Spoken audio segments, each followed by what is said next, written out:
Hello students, welcome to Magnet Brains. मैं रूपाली वर्मा आज आपके लिए लेकर आई हूं आपकी क्लास 12th की हिंदी की बुक अंतरा भाग 2 के अध्याय घनानंद जी की कवित्व और सिवैयें।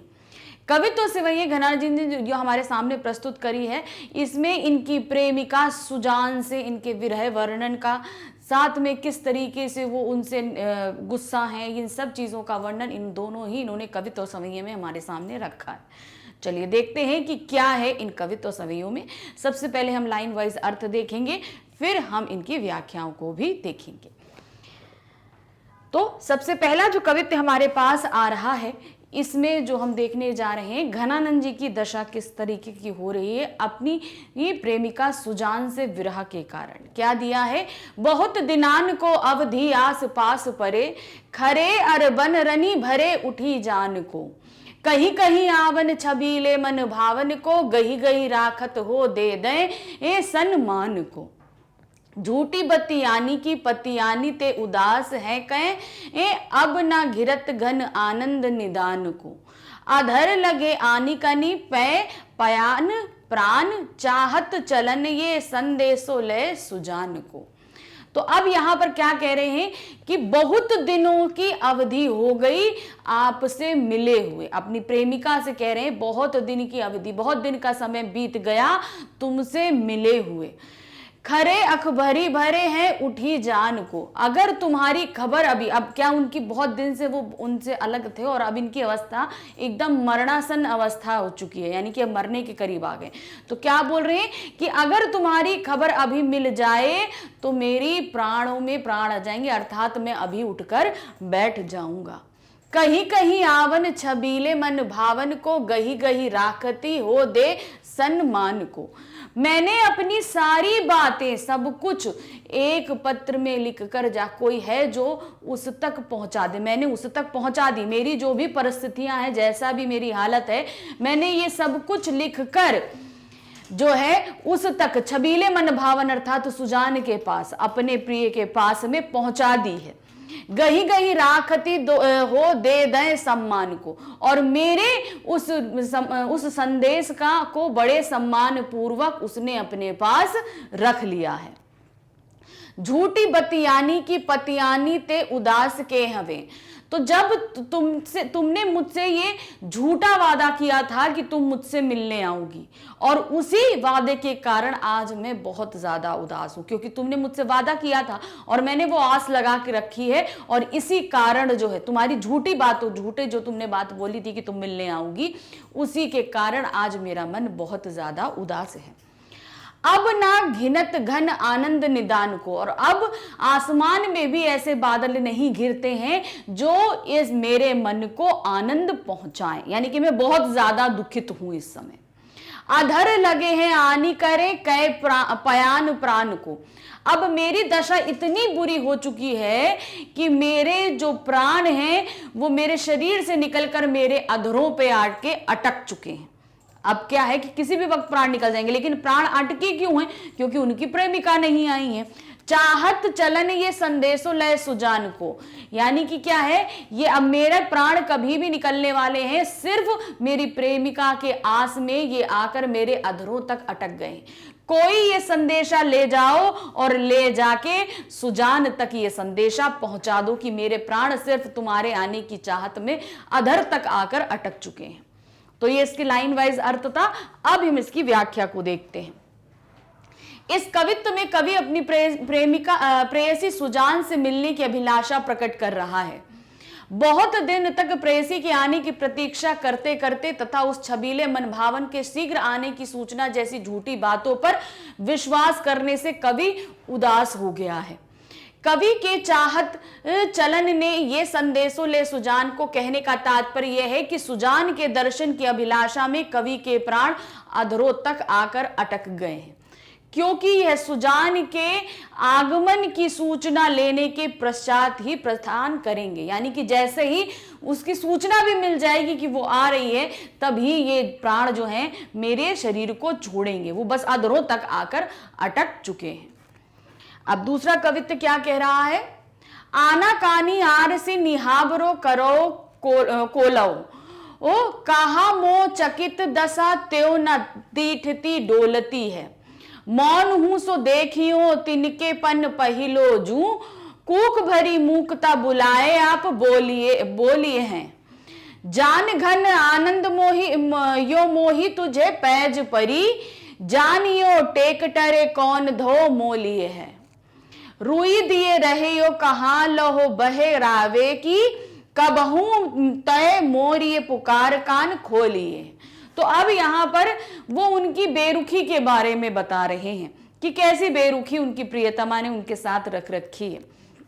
आना कानी आर से निभावरो करो कौलो को, मतलब तुम कब तक मुझे देखने की आनाकानी करती रहोगी और जो है अपनी आरसी को निहारती रहोगी। आरसी का मतलब होता है महिलाएं अंगूठे में एक अंगूठी पहनती हैं। इस अंगूठे में जो बड़ी सी होती है और उसमें एक शीशा लगा होता है, तो उसमें अपने आप को देखने का होता है, तो उसको आरसी बोलते हैं।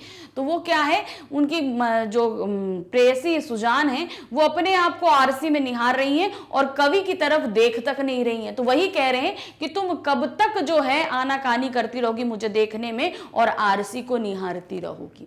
कहाँ मोह चकित दशा देव न दीठती डोलली, मतलब और क्यों नहीं तुम मेरी दशा को देखकर जो है उस पर कुछ दया खाती हो, यानी क्या है, चकित दशा दीठती डोली, और मेरी दशा को देखकर क्यों नहीं तुम मेरी तरफ देखती हो।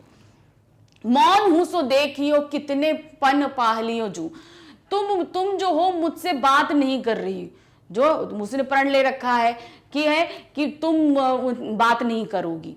जो प्रेमिका है सुजान जो है वो कवि घनानंद जी से बात नहीं कर रही, तो इसीलिए उन्होंने क्या कहा कि अब मैं भी तुमसे बात नहीं करूंगा। तुमने अगर मुझसे बात ना करने का प्रण ले रखा है तो ठीक है, अब मैं भी तुमसे बात नहीं करूंगा। कूक भरी मूकता बुलाए आप बोलियो, और देखना मेरी ये जो कूक भरी यानी कि मेरी ये जो मौन है, ये ही तुम मेरे मौन में ही इतनी ज्यादा शक्ति रहेगी कि वो तुमको बोलने पर मजबूर कर देगी। जान घन आनंद यो मोहित तुम्हें पैज परी, तो क्या पैज, यहां पर पैज परी का अर्थात है कि होड़ लगना। तो क्या है, हम दोनों में ही कौन पहले बोलेगा इस बात की होड़ चल रही है। कौन पहले बोलेगा भाई, पहले तो जो प्रेयसी थी उन्होंने मौन रख लिया था, वो कवि से बात नहीं कर रही थी। अब कवि ने भी इस बात का मौन रख लिया कि हम भी बात नहीं करेंगे। अब दोनों में होड़ लगी हुई है कि कौन पहले बात करता है। जानिए टेक टरे कौन धो मलोहिए, और कौन पहले बोलेगा, ये दिया ना, जान घन आनंद यो मोही तुम्हें पैज परी, यानी कि जान यानी सुजान और घन आनंद यानी कि घनानंद, दोनों में ही होड़ लगी है। जानिए टेक टरे कौन धो मोलिए, कि कौन पहले जो है बोलेगा, कौन पहले बोलेगा, इस बात की होड़ लगी हुई है। रुई दिए रहेबो कहाँ लो बहराबी की, तो क्या कह रहे हैं, क्या तुमने अपने कानों में रुई देकर अपने आप को बहरा बना लिया है। उसको रुई दे के, अर्थात रुई देना यहां पर मुहावरे का इस्तेमाल किया गया है कि रुई देकर जो है तुमने अपने कानों को बहरा बना लिया है। कबहू तो मेरी पुकार कान खोलिए, और कभी तो तुम्हें मेरी पुकार जो है, मेरे ये प्रेम की पुकार है, कभी तो तुम्हारा मुंह खोलेगी, कभी तक तो मेरी ये बात तुम्हारे कानों तक पहुंचेगी, मेरे प्रेम की पुकार तुम तक पहुंचेगी। तो यहां अर्थ खत्म हुआ। अब इसकी व्याख्या को देखते हैं। प्रस्तुत कवित्व में कवि नायिका से कहता है कि तुम कब तक मिलने की आनाकानी करती रहोगी, मुझसे और तुम में एक प्रकार की होड़ सी चल रही है। कवि मौन होकर यह देखना चाहता है कि सुजान कब तक कवि को प्रति उत्तर ना देने का प्रण का पालन कर सकती है। प्रति उत्तर मतलब कोई बात हम बोलते हैं तो उसका उत्तर हमको मिलता है ना, तो वही होता है प्रति उत्तर। मेरी बातों का कब तक वो जवाब नहीं देगी। कवि को पूर्ण विश्वास है कि उनके हृदय की कूक भरी मुक्ता नायिका को बोलने के लिए बाध्य कर देगी। कवि मुहावरेदार भाषा में प्रेयसी की निष्ठुरता पर व्यंग करता है कि वह कब तक कानों में रुई डालकर बैठी रहेगी, कभी तो उसकी पुकार उसके कानों तक पहुंचेगी। कभी तक तो ऐसा होगा जब कवि की पुकार जो अपनी प्रेयसी के कानों तक पहुंच जाएगी। तो यहाँ पर जो दो कवित्व हमारी बुक में दिए हुए थे, यहाँ पर उनकी व्याख्याएं खत्म हुई। अब हमारे पास दो सवैये दिए हुए हैं। तो जो हमारे पास में पहला सवैया क्या दिया है, तब तो छवि पीवत जीवत है, अब सोचत लोचन जात जरे, हित दोष के तोष सुप्राण पले, बिल बिल लात महादुख दोष भरे, घन आनंद मीत सुजान बिना, सब ही सुख समाज टरे, तब हार पहाड़ से लागत है, अब आनी के बीच पहाड़ परे। तो अब यहाँ पर जो कवि घनानंद जी हैं, जब उनकी प्रेयसी और वो साथ साथ थे, प्रेमालाप प्रेमा मिलन करते थे, तो उसकी यादों से और अब प्रेजेंट की जो बातें हैं उनको वो सिमिलर कर रहे हैं कि जब साथ थे तब कैसा महसूस होता था और आज जब दूर हैं तो कैसा महसूस होता है। क्या उन्होंने बोला, तब तो छवि पीवत जीवत है, यानी कि जब हम दोनों साथ थे तो तुम्हारी रूप सुंदरता को ये आंखें देख देख कर जीवन का सहारा थी, मतलब ये आंखें तुम्हारे रूप सौंदर्य का पान करती थी और मैं जीवित था। अब सोचत लोचन जात परे, और अब तुम्हारे विरह के कारण तुम्हारे बारे में सोच सोच कर ही मेरी आंखों से अश्रुधारा बहती रहती है और मेरी आंखों में बहुत जलन होती है। हित तोष के तोष सुप्राण पले, बिल लात महादुख दोष भरे, मतलब जब तुम मेरे साथ थी तो मुझे बड़ा संतोष था, मेरे प्राणों को संतोष था, सुख था, सब कुछ था। तुम मेरे साथ थी तो मेरे पास संतोष सुख सब कुछ मेरे पास में था।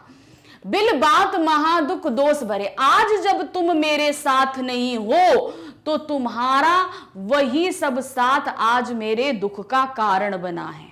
मतलब अब तुम साथ नहीं हो, पहले जब तुम साथ थी तो प्यार था, मगर आज क्या है, वही प्यार जो है मेरे दुखों का कारण बना हुआ है। तुम साथ नहीं हो तो मुझे बहुत ही ज्यादा दुख है। घन आनंद मीत सुजान बिना, सभी सुख साज समाज टरे। तो यहां क्या कह रहे हैं, घनानंद जी को अपनी प्रेयसी सुजान के बिना इस समाज में जितने भी सुख हैं, जितनी भी साज सज्जा सब कुछ है, वो सब कुछ व्यर्थ लग रही है, उन्हें वो सब कुछ अच्छा नहीं लगता अपनी प्रेयसी के बिना। तब हार प्रहार से लागत, यानी कि जब हम दोनों साथ थे, हम दोनों का मिलन होता था, तो तुम्हारे गले में पड़ा हुआ हार भी मुझे अपने दोनों के बीच दूरी का एहसास, यानी कि एक पहाड़ के समान लगता था कि हम दोनों के बीच वो दूरी पैदा कर रहा है जैसे कोई हम दोनों के बीच एक पहाड़ हो। लेकिन अब आनी के बीच पहाड़ पड़े, अब हम दोनों के बीच में सही में वियोग का बहुत बड़ा पहाड़ आकर खड़ा हो चुका है। पहले गले में पड़ा हार भी पहाड़ लगता था, लेकिन आज क्या है, आज हम दोनों के बीच में सच में एक पहाड़ आकर खड़ा हो चुका है। जो क्या है, वो दूरी है, वियोग है, उसका पहाड़ हमारे सामने आकर खड़ा हुआ है। अब इसकी व्याख्या बिंदु को देखेंगे, क्या दिया है। प्रस्तुत सवैये में कवि ने विरह और मिलन की अवस्थाओं की तुलना की है। कवि कहता है कि संयोग के समय में तो हम तुम्हें देखकर जीवित रहते थे, अब वियोग में अत्यंत व्याकुल रहते हैं। कवि कहता है कि संयोग की अवस्था में जो नेत्र पहले तो प्रेयसी सुजान के सौंदर्य रस का पान करके जिया करते थे, वही वियोग की अवस्था में सोच सोच कर जले जा रहे हैं। अर्थात संयोग काल में नेत्र तथा हृदय अति प्रसन्न रहते हैं और जब वियोग के समय वे दुख का कारण जले जा रहे हैं।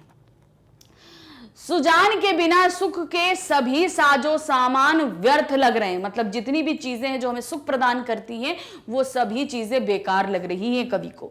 जहां संयोग की अवस्था में हार भी पहाड़ के समान मिलन में बाधक लगता था, वहीं वियोगा अवस्था में प्रेम के मध्य पहाड़ यानी अनेक व्यवधान और बाधाएं आकर खड़ी हो चुकी हैं। तो यहां पर किस तरीके से जब साथ थे तो क्या था और आज जब दूर हैं तो क्या है। तो इस तरीके से प्रथम जो हमारा सवैया था वो हमने खत्म किया। अब दूसरा सवैया हमसे क्या पूछ रहा है और क्या कह रहा है बताता है उनके बारे में। ये जो दूसरा सवैया आया है, यहां पर कवि ने एक पत्र लिखा है अपनी प्रेयसी को, उसके बारे में वो बता रहे हैं। क्या दिया है, पूरन प्रेम को मंत्र महापन, जामदि सोधि सुधार है लेखयो, ताही के चारु चरित्र विचार त्रनी, यो पची कै रचि राखिए बे खबेओ, एही हितो हित पत्र पवित्र जू, आन कथा न कहू अब रेखयो, सो घन आनंद जान अजान लो, टूक कियो पर बाची न देखयो। अब इसमें उन्होंने क्या लिखा, क्या बोल रहे हैं, पूर्ण प्रेम को मंत्र महापन जामद सोध सुधार है लेख लियो। मैंने अपनी प्रेमिका को एक पत्र लिखा है जिसमें अपने प्रेम की सारी व्यथा को लिख दिया है। मतलब उनके बिना उनके प्रेम की क्या दशा है, सब कुछ उन्होंने उस पत्र में लिख दिया है। ताही के चारु चरित्र बिचानिया, और उसी पत्र में मैंने सुजान के चरित्र सुंदरता का बखान किया है। उस पत्र में, जिस पत्र को उन्होंने लिखा है उसी पत्र में अपनी दशा बताई है। फिर सुजान की सुंदरता, उसके चरित्र के बारे में रखा है। सो पचिके रचि राखियो, मतलब उसके पूरे पत्र में जो है उसके चरित्र, उसकी सुंदरता, उसके प्रेम के बारे में मैंने लिख दिया है। ऐसो हियोग हित पत्र पवित्र जू, और उस पत्र को, ऐसे पवित्र पत्र को, पवित्र जो पत्र है उसमें अपने भी प्रेम है, तो उसका लिए घनानंद जी के लिए वो पत्र कैसा है, पवित्र ही है। तो उस पवित्र प्रेम कथा जो पत्र लिखा है उसमें कोई और कथा के बारे, मतलब कोई और बात मैंने लिखी नहीं। आन कथा न कहूं अब रेखियो, यानी कि कोई और जो बात है मैंने उस पत्र में लिखी ही नहीं है। सो घन आनंद जान अजान लो, और घनानंद जी क्या कहते हैं, इन सब बातों को क्या था, जान लो टूक कियो पर बाचियो न, और उस पत्र को सुजान ने, घनानंद जी कहते हैं उस पत्र को 2 टुकड़े सुजान ने कर दिए और उसके अंदर लिखी बात को देखा तक नहीं। यानी उस पत्र को सारी चीजें उन्होंने लिखी थी, सब कुछ था, और सुजान के पास जब वो पत्र पहुंचा तो उसने 2 टुकड़ों में फाड़ दिया, लेकिन उस पत्र को उन्होंने अंदर लिखी बात को देखा तक नहीं। अब इसकी व्याख्या बिंदु क्या होगी। प्रस्तुत सवैये में कवि ने अपनी प्रेयसी सुजान को पत्र लिखकर उसके प्रति प्रेम का प्रकटीकरण किया है। उस पत्र में कवि ने प्रेयसी के चरित्र के सुंदर स्वरूप का विशेष रूप से चित्रण किया है। कवि ने हृदय रूपी प्रेम पत्र पर किसी अन्य कथा का उल्लेख तक नहीं किया था, मतलब कोई और बात नहीं लिखी थी। ऐसे हृदय रूपी पत्र को जब अपनी प्रेयसी सुजान को सप्रेम भेंट किया तो प्रेयसी सुजान ने उसे पढ़कर भी नहीं देखा और अनजान की तरह 2 टुकड़े कर दिए, उसके 2 टुकड़े कर दिए, यानी कि उस पत्र को उन्होंने पढ़ा तक नहीं। तो इस तरीके से घनानंद जी ने जो हमारे सामने 2 कवित्व और सवैये अपनी प्रेम कथा से निकाल कर रखे थे, हमने यहाँ पर देखे। चाहत चलन से संदेशों ले सुजान को क्यों कहा है, ये चीज उन्होंने ऐसी क्यों कही चीज को, तो क्यों बोली है, कवि ने चाहत चलन ये संदेशों ले सुजान को इसलिए कहा है क्योंकि कवि अभी विरह की स्थिति से गुजर रहे हैं और इस स्थिति में एकमात्र सुख देने वाला बादल वह भी अब घिरा हुआ है। इस वजह से कवि और भी ज्यादा उदास हैं कि दुख की घड़ी में सुजान की तरह बादल भी उनको भाव नहीं दे रहा है। तो कहने का क्या तात्पर्य है, इनकी जो प्रेमिका सुजान है वो इनसे दूर है, तो यहां पर उनके कहने का क्या तात्पर्य है कि जो है यहां पर आपके जितने बादल हैं, आसमान सुख दे रहा है और उस पे भी बादल छा गए हैं, इसलिए इनको बहुत ही ज्यादा तकलीफ हो रही है, मतलब वो भी इनके विरह का कारण बन रहे हैं। क्वेश्चन नंबर 2, कवि मौन होकर प्रेमिका के कौन से प्रण पालन को देखना चाहता है।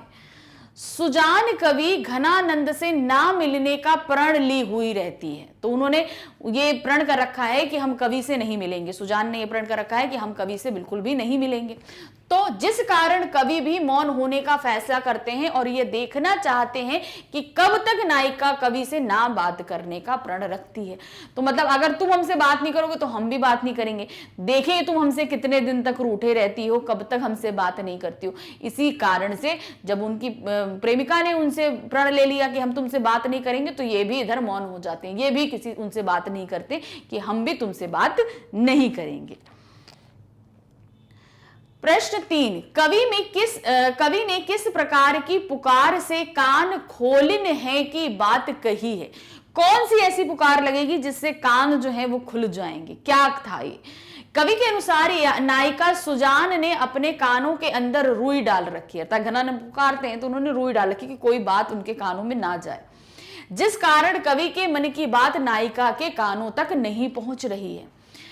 कवि को अब पूर्ण विश्वास है कि जिस दिन वह रुई नायिका के कानों से हटेगी उस दिन कवि के मन की व्यथा को सुजान समझेगी। अर्थात यहाँ पर रुई से तात्पर्य था कि जो है एकदम टोटली उन्होंने कान बंद कर रखे हैं, वो नहीं सुन रही हैं कवि की बात में। तो जिस दिन वो रुई निकाली जाएगी कान से तो उनके कानों में मेरी आवाज पड़ेगी और वो मेरी सारी बातों को सुन लेंगी। प्रश्न 4, प्रथम सवैये के आधार पर बताइए कि प्राण पहले कैसे पर रहे थे और अब क्यों दुखी हैं? क्या कारण है कि पहले बहुत सही थे लेकिन अब बहुत दुखी हैं? प्रथम सवैये के आधार पर कवि घनानंद के प्राण बहुत ही सुखमय तरीके से पहले चल रहे थे, मतलब वो बहुत ही खुश थे। कवि के जीवन में जब तक नायिका थी, जब तक नायिका का साथ था तब तक वो सुख थे, मतलब जब तक उनकी प्रेमिका नायिका जो सुजान थी वो उनके साथ थी तब तक वो खुश थे, उनके जीवन में सुख था, सब कुछ अच्छा था, तब तक कवि ज्यादा ही सुखी थे। मगर जब से नायिका उनसे दूर चली गई है तब से उनको कोई भी सुख चैन अच्छा नहीं लगता। मतलब जैसे ही उनकी प्रेमिका उनसे दूर चली गई, जिससे वो प्यार करते हैं, सुजान उनकी प्रेमिका का नाम है, जैसे ही वो दूर चली गई अब उनके जीवन में कुछ भी अच्छा नहीं लग रहा, उन्हें कोई भी चीज अच्छी नहीं लग रही है। कवि का असली सुख, असली जीवन, सब कुछ तो नायिका सुजान ही थी, जो अब उनके साथ उनके पास नहीं है, जिस कारण वह बहुत ज्यादा दुखी हैं उन सुखद पलों को याद करके। अर्थात अब वो उनसे दूर चली गई हैं तो जो पहले सुख था वो उनके साथ ही चला गया, अब उनके जीवन में सिर्फ दुख और दुख ही व्याप्त रह गया है। प्रश्न 5, घनानंद की रचनाओं की भाषिक विशेषताओं को अपनी भाषा में लिखें। जो घनानंद की हम लोगों ने भाषा पढ़ी वो ब्रज भाषा में है, उनकी विशेषताओं को हमें बताना है कि कैसे उनकी भाषा में अच्छी अच्छी चीजें हमको देखने को और पढ़ने को मिली। तो क्या है, घनानंद ब्रज भाषा में अपनी कविताओं को लिखते थे। यह रीति से मुक्त होकर लिखने वाली कवि है, मतलब एक जो ढर्रा चलता है कि इसी तरीके से हम लिखेंगे, वो उससे बिल्कुल उलट लिखते थे, जो उनके मन के हिसाब से चलता था वो वैसे लिखते थे, जिस कारण यह किसी भी बंधन में बंधकर अपने मन से स्वतंत्र तरीके से कविताएं लिखते थे। मतलब जैसा किसी बंधन में नहीं बंधे, जो एक होता है ना, जैसे कहानी लिखते हैं, पद में लिखते हैं, आप पैरा में लिखते हैं, कुछ लिखते हैं, उसी तरह इन्होंने जो भी बातें लिखी ना, वो पद था, दोहे थे, छौए, ऐसा कुछ नहीं था, उन्होंने बिल्कुल स्वतंत्र रूप से भी लिखी, इसीलिए ये कवित्व और सवैये कहलाए। तो जैसा मन में आता था ये वैसे लिखते थे। यही कारण है कि इनकी कविताओं को उस समय भी लोग पसंद करते थे और वर्तमान में भी लोग पसंद करते हैं। इनकी कविता में बहुत मिठास है, बहुत सरलता है एवं बहुत ही अच्छे तरीके से ये कविता को प्रस्तुत करते हैं। मतलब प्रेम और प्रेम के विरह का जो वर्णन इनकी कविताओं में हम देखते हैं वो बहुत ही सुंदर तरीके से इन्होंने वर्णित किया है। अब प्रश्न 6 हमारे पास में है, निम्नलिखित पंक्तियों में प्रयुक्त अलंकारों की पहचान कीजिए। अब कुछ पंक्तियां दी जा रही हैं, इसमें कौन कौन से अलंकार प्रयुक्त हुए हैं आपको ये बताना है। जैसे कहीं कहीं आवन छबीले मन भावन को, गही गही राखित ही दे दे सन्मान को। तो अब इसमें कौन सा है? अब आप यहां पे देख रहे हैं कहीं कहीं और गही गही में हमारा पुनरुक्ति प्रकाश अलंकार का इस्तेमाल किया गया है। तो प्रस्तुत काव्य पंक्तियों में पुनरुक्ति प्रकाश का प्रयोग किया गया है, पुनरुक्ति प्रकाश अलंकार का प्रयोग किया गया है। फिर खा है, कूक भरी मूकता बुलाए आप बोली हैं। तो अब इसमें क्या है, प्रस्तुत काव्य पंक्तियों में भाषा ब्रज है और विरोधाभास अलंकार का प्रयोग किया गया है। मतलब इसमें विरोध है, एक तो कूक भी रही है और दूसरा उनको बुलाया भी नहीं, तो आप बोलेगी तो बुलाएगी ना, तो वही चीज इन्होंने यहां पर विरोध को हमारे सामने प्रस्तुत किया है। फिर है अब ना घिरत घन आनंद निदान को। अब इसमें कौन सा अलंकार है आप देखिए, यहां पर घा और घा वर्ण की आवृत्ति है, या तो इसलिए यहां पर अनुप्रास अलंकार इस्तेमाल किया गया है कि अनुप्रास अलंकार है यहां पर। प्रश्न 7, निम्नलिखित का आशय स्पष्ट कीजिए। अब कुछ पंक्तियां आपके सामने दी गई हैं, इनके आशय यानी इनके अर्थों को हमें बताना है। क्या दिया है? बहुत दिनान को अवधि आस पास परे, खरे अरबन रनी भरे उठी जान को। अब इस पंक्ति का क्या तात्पर्य? कवि घनानंद ने अपने पूरे जीवन में अपनी प्रेमिका सुजान का इंतजार किया, मगर वह नहीं आई। अब वह अपने जीवन के अंतिम क्षण में है और आखिरी बार वह अपनी प्रेमिका को देखना चाहते हैं। मतलब वो जब तक थी तब तक सुखमय दिन था, चली गई तो हमेशा वो उसको बुलाते रहे, वो नहीं आई। लेकिन अब घनानंद जी अपने जीवन के अंतिम क्षणों में हैं और उसको सिर्फ एक और एक बार देख लेना चाहते हैं। फिर मौन हूं सो देखियो, कीत के पन पाहिलो जू, कूक भरी मूकता बुलाए आप बोलिए हैं। तो यहां क्या बोल रहे हैं? कवि घनानंद जी सुजान उनसे बात नहीं कर रही है, मौन है, चुप है एकदम। इसलिए प्रस्तुत पंक्तियों में कवि कहते हैं कि मैं भी अब चुप रहूंगा, मेरी चुप्पी ही तुम्हें अब बोलने पर विवश करेगी।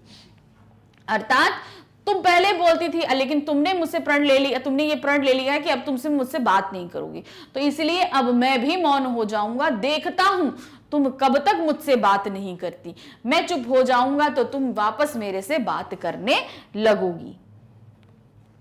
अगली पंक्ति है गा, ता तो छवि पीवत जीवत है, अब सोचन लोचन जात जरे। अब इन पंक्तियों का क्या मतलब है? कवि अपने पुराने दिनों को याद करते हैं और इसी आस में बैठे हुए हैं कि उनकी प्रेमिका अभी अपने दर्शन देने के लिए आएगी। तो क्या है? तातव छवि पीवत जीवित, अर्थात जो पिछले वाली जो छवियां थी उसी के आधार पर मैं अभी तक जीवित हूं, उन्हीं के हिसाब से कल्पनाओं से। वह सोचन लोचन जात रे, और अब उन्हें लग रहा है कि अभी तक छोड़ चली गई, अभी वो तुरंत आएगी और मेरे ये नैन जो हैं उसके दृश्य को देख लेंगे और तृप्त हो जाएंगे। फिर नेक्स्ट है, सो घन आनंद जान अजान लो, टूक कियो पर वाची न देखियो। अब इन पंक्तियों में क्या मतलब है? कवि ने अपनी प्रेमिका को एक पत्र भेजा था, लेकिन उसकी प्रेमिका ने उस पत्र को बिना पढ़े ही उसे फाड़कर फेंक दिया, जिससे कवि बहुत आहत हुए हैं और दुख में वे कहते हैं मेरी प्रेमिका को मेरी कोई परवाह नहीं है। तो क्या दे रहे? सो घन जान अजान टूक लो क्यों न वाचियो दे। मतलब यहां पर वो अनजानों से तो बात कर लेती हैं मगर मुझसे बात नहीं करती, अर्थात उन्हें मेरी कोई भी परवाह नहीं है। तब हार पहाड़ से लागत है, अब बीच में आन पहाड़ परे। अब इस पंक्ति में क्या बोल रहे हैं? कवि कहते हैं कि जब संयोग की स्थिति में थे उस वक्त मेरे और मेरी प्रेमिका के मध्य उसके गले का हार पहाड़ का कार्य करता था, और आज हम दोनों अलग अलग हैं, वह भी वियोग रूपी पहाड़ के कारण है। अर्थात जब हम दोनों साथ थे, मतलब जब प्रेमालाप करते थे, तो उसके गले में पड़ा हुआ हार भी मुझे पहाड़ के समान लगता था, कि मुझे लगता था वो मुझसे दूर कर रहा है उसको। लेकिन आज जब हम दूर हैं तो हम दोनों का वियोग भी क्या है? एक पहाड़ के समान ही है। तो इस तरीके से ये प्रश्न यहां खत्म हुआ। अब आता है हमारा प्रश्न 8, संदर्भ सहित व्याख्या करनी है। संदर्भ आपको बताना है और साथ में व्याख्या भी करनी है। तो पहला जो हमारा है, झूठी बतियानी की पतियानी दे उदास है, से लेकर चाहत चलन ये संदेशो लो सुजान को। तो इन पंक्तियों की हमें व्याख्या करनी है। तो यहां पर क्या दिया है? प्रस्तुत काव्य पंक्तियों में घनानंद कहते हैं मुझे तुम्हारी बातों में नहीं आना चाहिए था, आज तुम्हारे द्वारा दिए गए झूठी दिलासा के कारण मैं बहुत उदास हूं। झूठी दिलासा मतलब जब वो प्यार में साथ थे कि हम हमेशा साथ रहेंगे, सब कुछ है, तो मैं तुम्हारे प्यार में डूब गया, तो वो दिलासा हमेशा मेरे साथ थी और उसी के कारण आज मैं इतना उदास हूं। मैंने तुम्हें पत्र भेजा मगर तुमने उसे बिना पढ़े फाड़ दिया, इससे मैं बहुत आहत हूं, मगर आज भी जीवन के इस अंतिम क्षण में मुझे तुम्हारा इंतजार है कि तुम आओगी या फिर तुम्हारा कोई संदेशा आएगा, तब जाकर मेरे यह प्राण निकलेंगे। मतलब जब साथ थे, प्यार था, तो जो प्रेमिका थी उन्होंने ये इस चीज का विश्वास दिलाया था कि मैं हमेशा तुम्हारे साथ रहूं। तो इस दिलासा के कारण ही आज इनके जीवन उदास है, क्योंकि वो तो चली गई, वो उन्होंने अपना वादा पूरा नहीं किया। लेकिन इन्होंने पत्र भेजा, पत्र भी नहीं पढ़ा, फाड़ दिया। लेकिन तब भी अंतिम क्षणों में, अपने जीवन के अंतिम क्षणों में आज भी वो बहुत ही ज्यादा उदास हैं। अब दूसरा जो हमारे पास में आ रहा है पद क्या है, जा घन आनंद यो मोही तुम्हें पैज परी, कबहू तो मेरियो पुकार कान खोलिए है। तो यहां इन पद में क्या दिया है, प्रस्तुत काव्य पंक्तियां रीतिकाल के प्रसिद्ध कवि घनानंद द्वारा रचित है। कवि कहते हैं तुम आज चुप हो सुजान, तुम मुझसे बात नहीं करना चाहती, तो फिर ठीक है, अब से मैं भी चुप रहूंगा। हो सकता है कि मेरी चुप्पी तुम्हें विवश कर दे मुझसे बात करने के लिए। अब क्या है, उनकी प्रेमिका उनसे जो उन्होंने प्रण ले रखा है सुजान ने कि मैं घनानंद जी से बात नहीं करूंगी। लेकिन अब क्या होता है, घनानंद जी तो अभी तक बहुत मनाने की कोशिश करते रहे लेकिन हार गए, तो अब बोलते हैं कि मैं भी तुमसे बात नहीं करूंगा, अर्थात मैं भी अब चुप हो जाऊंगा, और जब मेरी ये चुप्पी तुम्हें वाकई में विवश कर देगी मुझसे बात करने के लिए, क्योंकि जब प्रेमी से प्रेमिका, अभी तो एक रूठ है, जब दूसरा भी रूठ जाएगा तो वो मनाने चला आएगा। उनका यहां पर यही तात्पर्य है। तो इस तरीके से जो है ना, आगे जो हमारी पंक्तियां क्या कह रही हैं, तब तो छवि पीवत जीवत है, बिल बिलात महा दुख दोष भरे। अब यहां क्या कह रहे हैं, प्रस्तुत काव्य पंक्तियों के माध्यम से कवि कहते हैं कि जब तुम मेरे समक्ष थी तब मैं तुम्हारी छवि को देखकर जिंदा रहता था, मगर आज परिस्थितियां कुछ अलग हैं। जब भी मैं तुमसे मिलने के क्षण के बारे में सोचता हूं तो मेरी आंखों में पानी आ जाता है। कवि अपने वियोग अवस्था में अपने संयोग अवस्था के बारे में सोच रहे हैं, मतलब जब साथ थे तो मिलने के लिए बेचैन रहते थे, मगर आज दूर हैं तो जैसे ही मिलने की बात आती है कि मिलेंगे तो आंखों में आंसू आ जाते हैं। तो जब संयोग अच्छी परिस्थितियां थी तब बहुत खुश थे, आज हम दूर हैं तो भी हमारी आंखों में आंसू आ ही जा रहे हैं मिलन के नाम पर। फिर घा हमारे पास जो पद आए हैं क्या है, ऐसो हिरियो हित पत्र पवित्र, टूक किरियो पर बाची न देखियो।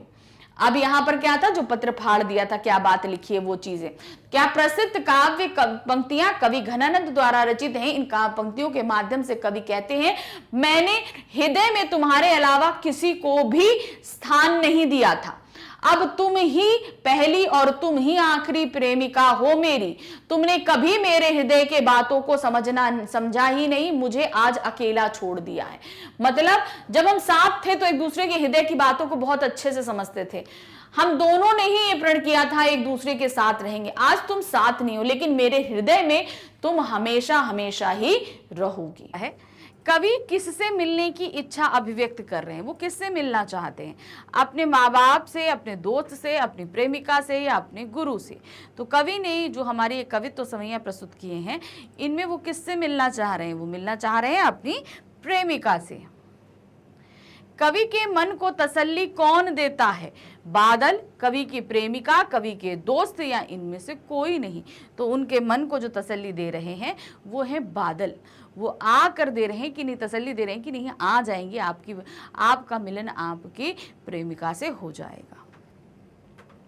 कविता के कवि का क्या नाम है, ये जो कविता हम पढ़ रहे हैं यानी कि हमने जो ये कवित्व संवैया हमारे सामने प्रस्तुत हुई है इसके कवि कौन है, तुलसीदास, विद्यापति, घनानंद या जयशंकर प्रसाद। तो इसके कवि हैं घनानंद जी। कवि के समाज में बदनामी होने का कारण क्या है, कवि का समाज में बदनामी हो रहा है इसका कारण क्या बताया गया है, कवि का व्यवहार, उनकी प्रेमिका, दोस्त या उपरोक्त सभी। तो यहाँ पर उनकी बदनामी का कारण है उनकी प्रेमिका जो उनसे मिल नहीं रही हैं, उनको छोड़कर चली गई हैं।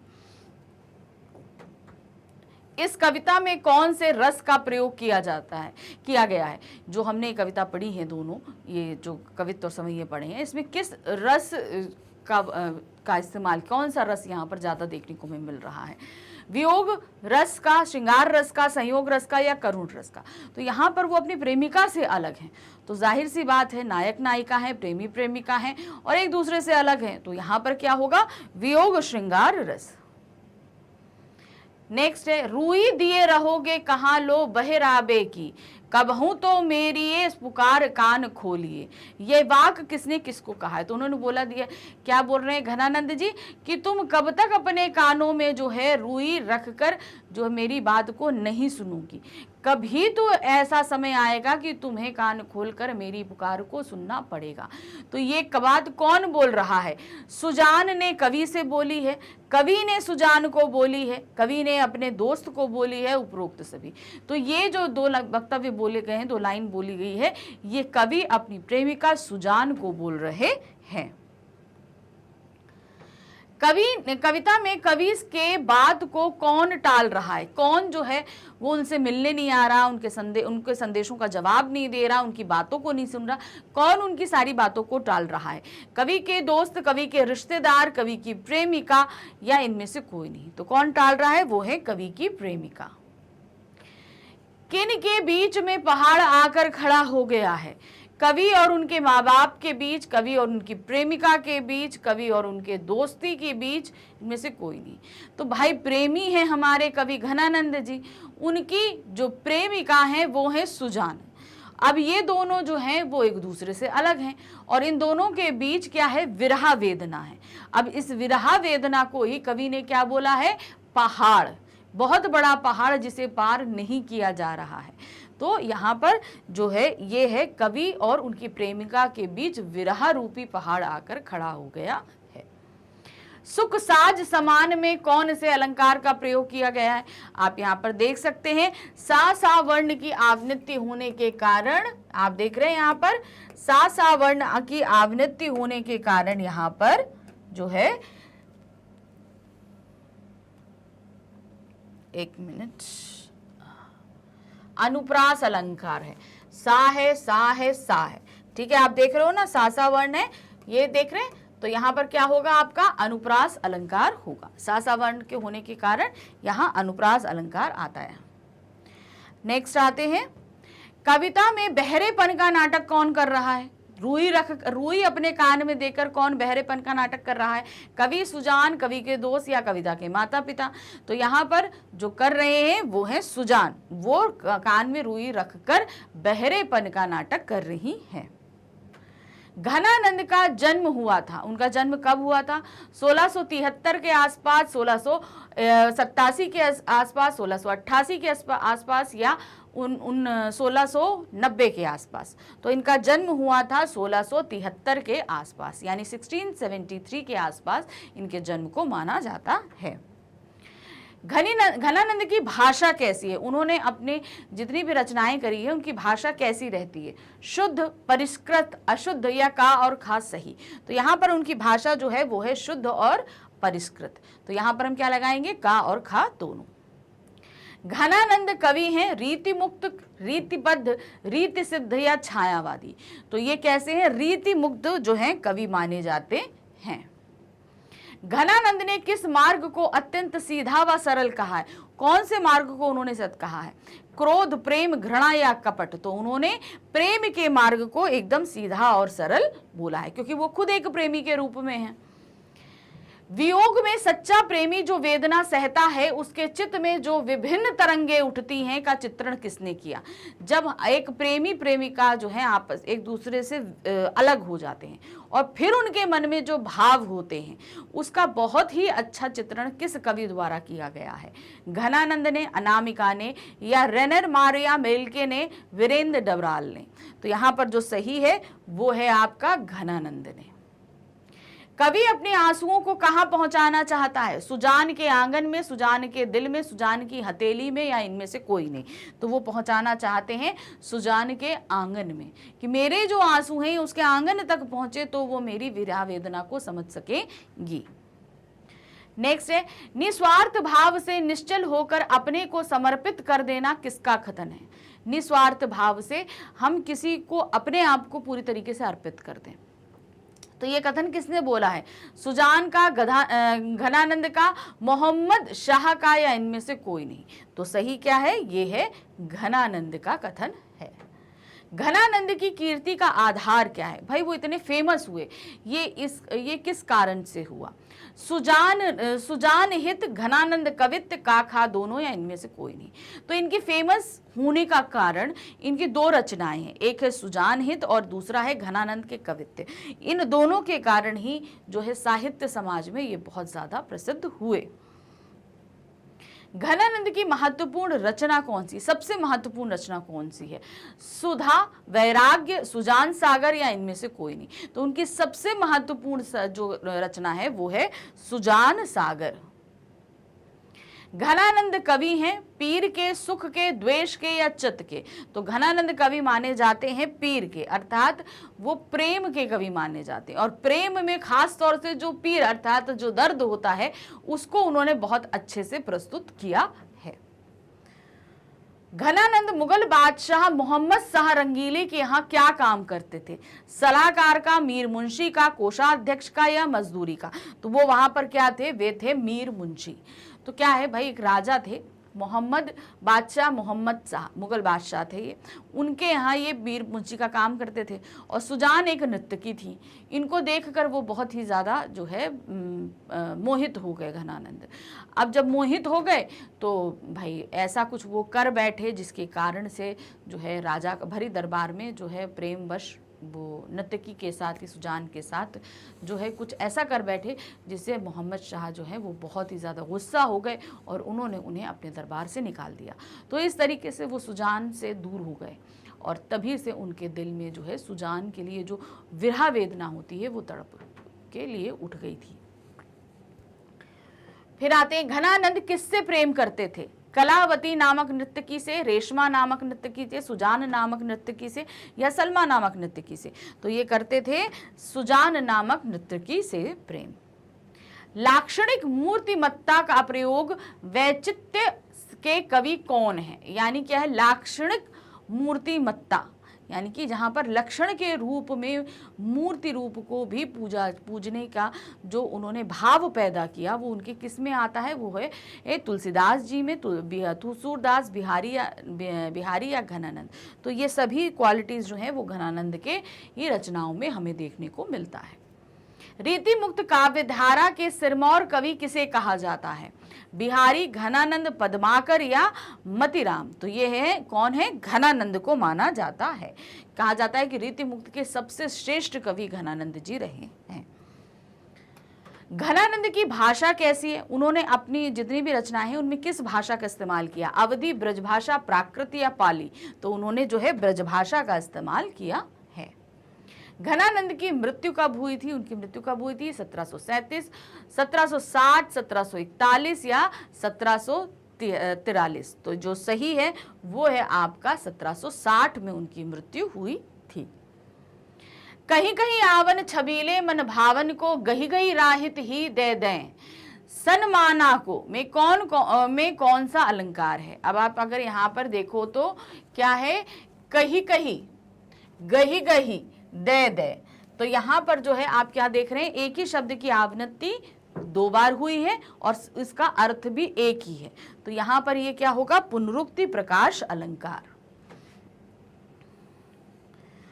नेक्स्ट आते हैं, अब ना घिरत घन आनंद निदान को में कौन सा अलंकार प्रयोग हुआ है? तो क्या है? अब ना घिरत घन आनंद निदान को।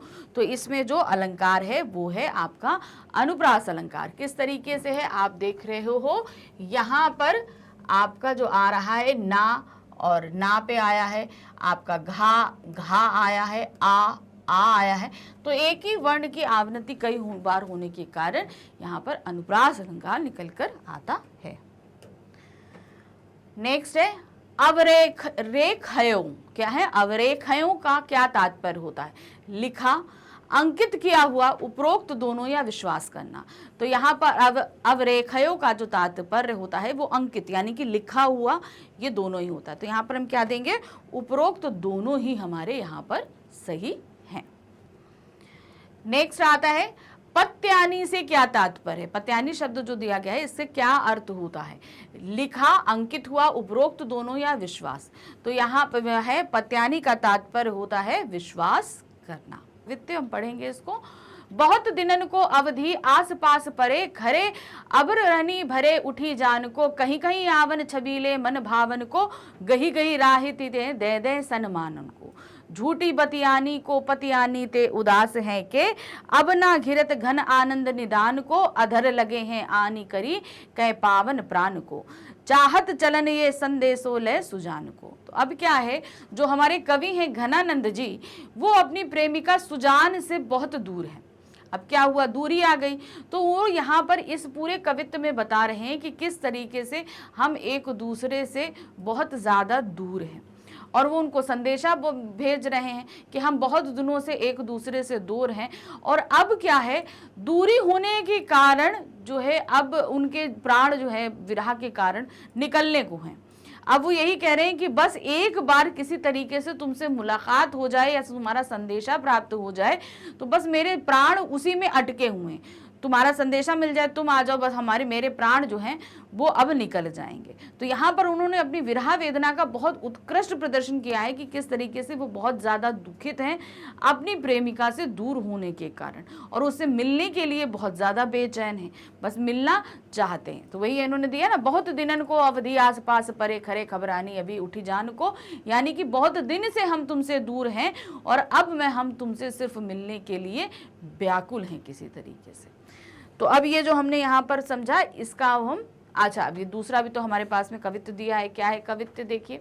आना कनी आरसी निभारो करो कौलों को, कहा मो चति दासन देव न दीठी डोही रे, मौन हूँ सो देखबो कितने पान पहले जू, कूक भरी मूकता बुलाए आप बोली है, जान घन आनंद यो मोहि तुम्हें पैज परी, जान ही तो टेक टरे कौन धो मोहिले, रुई दिए रहबो कहाँ कहाँ करो बहिराबो को, कबहू तो मोरी पुकार कान खोलिबो। तो अभी क्या करें, बहुत दिन से वो अपनी प्रेमिका से मिलने के लिए बोल रहे हैं कि मिल लो। बहुत बार उन्होंने संदेश पहुंचाए लेकिन उनका कोई जवाब नहीं आता है। तो वो क्या कह रहे हैं कि मैं तुमसे बहुत ज़्यादा प्रेम करता हूँ, तुमसे बहुत दिन से दूर हूँ, अब मेरी हालत इस विरह वेदना में बहुत ज़्यादा बुरी हो चुकी है, मैं तुमको बार बार संदेशा देता हूँ, कोई तो एक समय होगा कि जब तुम मेरे संदेशे का जवाब दोगी, आखिर कब तक तुम अपने कानों में रुई डालकर बहरेपन का नाटक करती रहोगी। एक समय ऐसा आएगा कि तुम्हें हार कर जो है मेरी बात को सुनना ही पड़ेगा, चाहे तुम जितनी कोशिश कर लो, तुम्हें हार कर मेरी बात को सुनना ही पड़ेगा। तो पहले कवित्व में उन्होंने अपनी विरह वेदना को बताया कि किस तरीके से विरह के कारण अब उनके प्राण जो है निकलने को आतुर हैं, और दूसरी बार में क्या करें, वो बार बार अपनी प्रियतमा को संदेशा सुजान को भेज रहे हैं, लेकिन वो उसे अनदेखा अनसुना कर दे रही हैं, और जो है वो अब एक बहरेपन का नाटक कर रही है। तो वो कहते हैं कि ठीक है, तुमने भी अगर ना सुनने की ठान ली है तो मैं भी अब जिद पे अड़ा हूं कि कब तक तुम मेरी बात को नहीं सुनोगी। तो ये भी उन्होंने जिद करके ठान रखी है। अब इन दोनों कवित्व के सार को हम देखते हैं, क्या दिया गया है। पहला, यहाँ घनानंद के 2 कवित्व संकलित किए गए, हमने 2 कवित्व पढ़े। अब इन दोनों के सार को देखेंगे।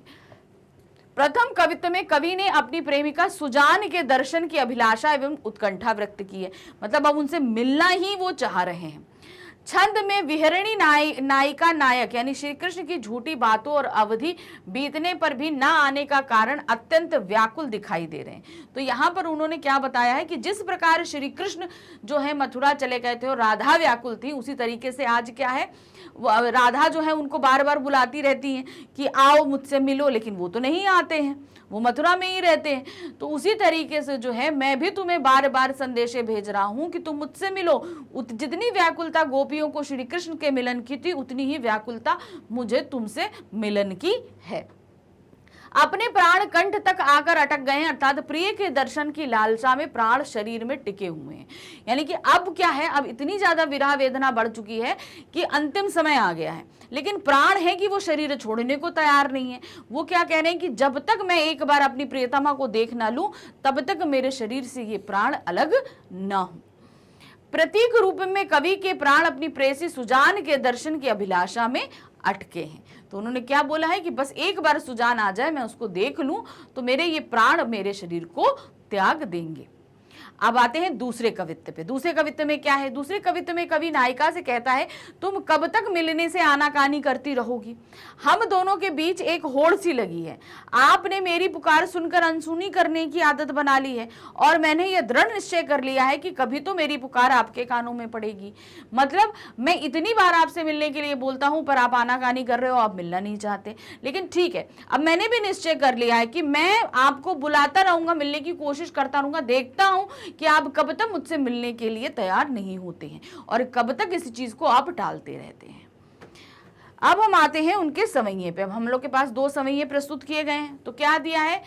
तब तय छवि पीवत जीवत है, अब सोचत लोचन जात पर जरे, हित दोष तोष को तोष सु प्राण पले, बिलयात महा दुख दोष भरे, घनानंद मीत सुजान बिना, सभी सुख साज समाज डरे, तब हार पहाड़ ये लागत हैं, अब आनन के बीच पहाड़ पड़े।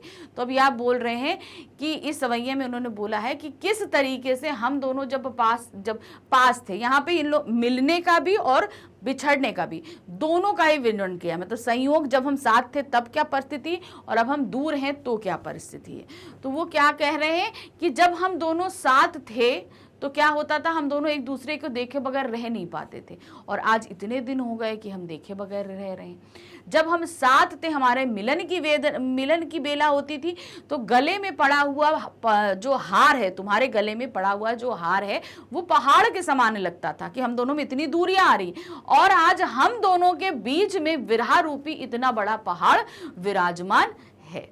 तो ये चीज उन्होंने यहाँ पे ये जो सवैया प्रस्तुत किया, इसमें इन्होंने अपने, जब वो साथ थे तो क्या सिचुएशन थी, आज वो दूर हैं तो क्या सिचुएशन है, इन दोनों को ही कई मायने में प्रस्तुत किया है। नेक्स्ट क्या कह रहे हैं? पूरन प्रेम को मंत्र महापन, जा मही सोधी सुधी लखयो, ताही के चारु चरित विचित्र नीचो, पचिको रसिखानी बिरख्यायो, ऐसी हितो हित पत्र पवित्र जू, आन कथा ना कहूं अब रहो, जो घनानंद जान अजान ले, टूक कियो भय पर बाची न देखियो। तो यहाँ पर कह रहे हैं कि प्रेम से व्याकुल होकर मैंने तुम्हें कई संदेशे भेजे, मगर तुमने मेरे किसी एक भी संदेशे का जवाब नहीं दिया।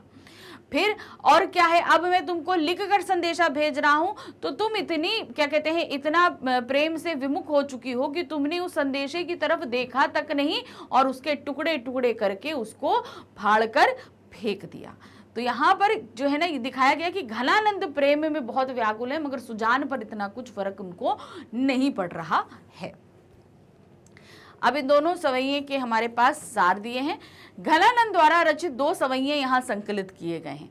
प्रथम सवैये में कवि ने संयोग और वियोग समय की तुलना तब और अब के द्वारा की है। तब यानी कि संयोग वश में क्या स्थिति थी, अब यानी कि वियोग में क्या स्थिति हो गई। मैंने बताया ना, जब हम लोग मिले हुए थे तब क्या स्थिति थी, आज हम दोनों दूर हैं तो क्या स्थिति है।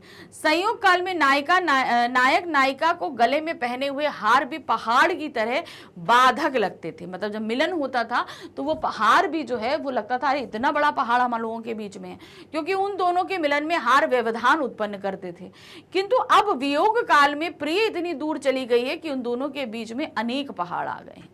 मतलब अब दोनों में क्या कहते हैं, वियोग हो गया है, तो अब क्या हो गया है, बहुत सारे पहाड़ विद्यमान हो गए हैं।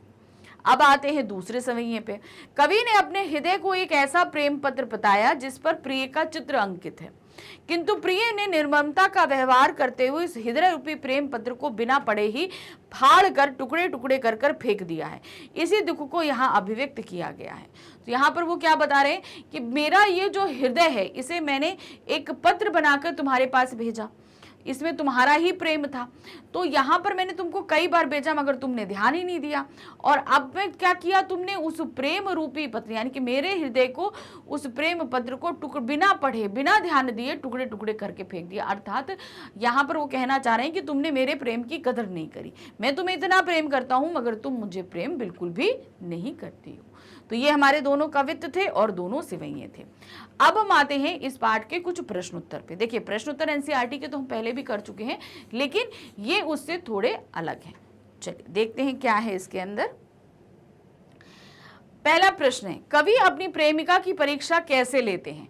तो वो अपनी प्रेमिका की परीक्षा किस प्रकार ले रहे हैं? उन्होंने बोला कि ठीक है, मैं तुमको बुला, क्या कहते हैं, तुम्हें आवाज देता रहूंगा, तुम्हें नहीं सुनना, देखते हैं तुम कब तक मेरे प्रेम संदेश को नहीं सुनती हो। तो क्या था, कवि कहते हैं उनकी प्रेमिका उनके प्रति कठोर हो गई है। मौन धारण कर कर देखेंगे कि वो कब तक प्रेमिका की कठोरता बनी रहती है। प्रेमिका इतनी कठोर हो गई है कि ना तो कोई संदेश भेजती हैं और ना ही मिलने आती हैं। कवि बार बार प्रेमिका को बुलाते हैं लेकिन वह कवि की बात को अनसुना कर रहे हैं। तो उन्होंने क्या मतलब बहुत कोशिश करी कि उनकी प्रेमिका जो है उनसे मिलने आए, बात करें, उनके पत्र का जवाब दे, लेकिन वो ऐसा कुछ नहीं कर रही। तो कह रहे हैं अच्छा ठीक है, मैं भी अब तुम्हें ये तुम देखते मैं पुकार लगाता रहूंगा, अर्थात मैं संदेश भेजता रहूंगा और तुम कब तक चुप रहती हो मैं ये देखता हूं। तो इस तरीके से वो परीक्षा ले रहे हैं। कहने का तात्पर्य मैं भेजता रहूंगा, देखता हूं कि तुम कब तक बात को नहीं सुनती हो। दूसरा प्रश्न आते हैं, घनानंद की रचनाओं की भाषाई विशेषताओं को अपने शब्दों में लिखिए। अब उनकी भाषा की जो विशेषता है, तो इस तरीके से आप ये देखोगे जो कला उनका जो कला सौंदर्य रहता है, उनकी काव्यगत विशेषताओं में आप जाओगे ना तो वहां पर देखोगे कि जो उनकी भाषागत विशेषताएं हैं उसको आपको यहाँ मेंशन करना है कि उनकी रचनाओं में किस तरीके से भाषाओं का इस्तेमाल वो करते हैं, क्या क्या शैली है, ये सब चीजें। तो यहाँ पर हमने 4 उनकी विशेषताएं निकाल के रखी हैं। घनानंद की रचनाओं की भाषाई विशेषताएं इस प्रकार है, क्या है? घनानंद ने अपनी रचनाओं में अलंकारों का बहुत सुंदर वर्णन किया है, बहुत सारे अलंकारों का इस्तेमाल किया है। घनानंद ब्रज भाषा के प्रवीण कवि थे, मतलब बहुत ही महारत कवि माने जाते हैं।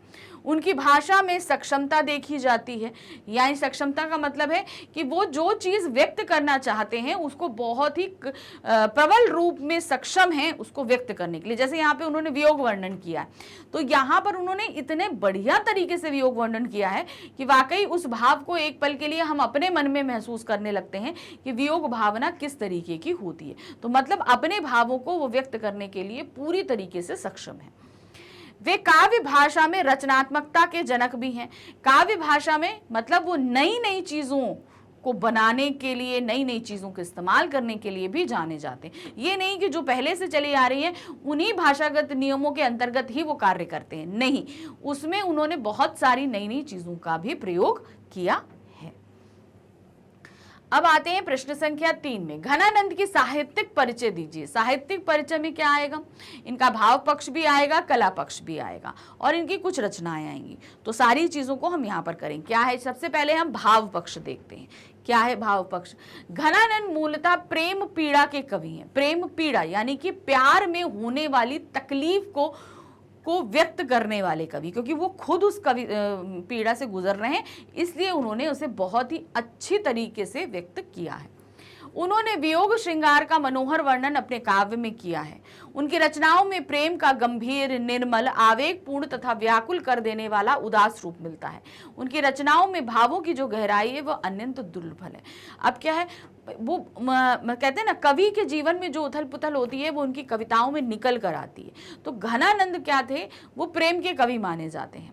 तो जब तक वो प्रेम में थे तब तक उन्होंने इतनी रचनाएं नहीं करी, लेकिन जैसे ही उनके प्रेम में वियोग आया, विरह आया, तो अब क्या हुआ, उन्होंने बहुत सारी रचनाओं का वर्णन किया और उन रचनाओं को उत्कृष्ट श्रेणी में, मतलब उन्होंने जो भाव निकाल के रखे, खाली अपनी फीलिंग नहीं रखी, वो पूरी तरीके से सक्षम थे कि वो पाठक तक अपनी फीलिंग को बहुत ही गहराई तक पहुंचा सके। इतना सक्षम जो होना जो है और किसी कवि में नहीं देखा जाता है। खास और किसमें नहीं देखा जाता? खास तौर से प्रेम के विरह वर्णन का जो क्या कहते हैं, एक क्या बोलते, कठोर सुदृढ़ जो व्यक्ति आपका वक्तव्य होता है वो घनानंद के में मिलता है। अब आते हैं कला पक्ष। उनके काव्य में लाक्षणिकता, वाग्दग्धता, वक्रोक्ति के साथ अलंकारों का प्रयोग कुशलता से है। तो आप यहाँ पर देखेंगे लाक्षणिकता मतलब लक्षण बताते हैं। जैसे उन्होंने बताया यहाँ पर कि किस तरीके से उनका विरह इतना ज्यादा प्रगाढ़ है कि अब उनके जो प्राण हैं वो अधर तक आकर अटक गए हैं, लेकिन अब वो निकलने, प्राण छोड़ने को तैयार नहीं है, बस वो सुजान के आ जाने की देर को चाहते हैं। तो यहाँ पर उन्होंने लक्षण व्यक्त किया कि विरह वेदना कितनी ज्यादा बढ़ गई है। वहां पे वाग्दग्धता और वक्रोवती का तात्पर्य यहाँ पर क्या है कि चीजों को वो बहुत ही क्या कहते हैं, बहुत ही खुलकर व्यक्त करते हैं। ऐसा नहीं है कि कुछ भावनाओं को दबा ले जाते हैं, यहाँ पर बहुत ही ज्यादा खुलकर उन्होंने व्यक्त किया है और उनकी रचनाओं में अलंकार का भरपूर प्रयोग होता है। उनकी काव्य कला में सहजता के साथ साथ वचन वक्रता भी मिलती है, यानी कि वो अपनी बातों को बहुत ही खुलकर व्यक्त करने वाले व्यक्ति हैं। घनानंद ने परिष्कृत और साहित्यिक ब्रज भाषा में काव्य रचा किया है, मतलब वो उन्होंने जो है ब्रज भाषा में ही अपनी रचना लिखी है। उनकी भाषा व्यंजकता, कोमलता और मधुरता के गुणों से संपन्न है। वह सर्जनात्मक काव्य भाषा के प्रेरणा है और उन्होंने कवित्व सवैया आदि छंदों को अपनाया है। तो उनकी जो शैली रही है वो कवित्व सवैयों में उन्होंने अधिकतर रचनाएं अपनी करी है। अब आते हैं उनकी कृतियां, जो बहुत ज्यादा कृतियां उन्होंने नहीं लिखी, जितनी लिखी हैं उनमें कौन सी महत्वपूर्ण रही है वो है, जिसमें है सुजान सागर, विरहा लीला, कृपा कंड निबंध और रसे केली वल्ली। तो ये कुछ रचनाएं हैं जो बहुत ही ज्यादा फेमस हुई हैं उनकी। अब आते हैं प्रश्न संख्या 4 पे।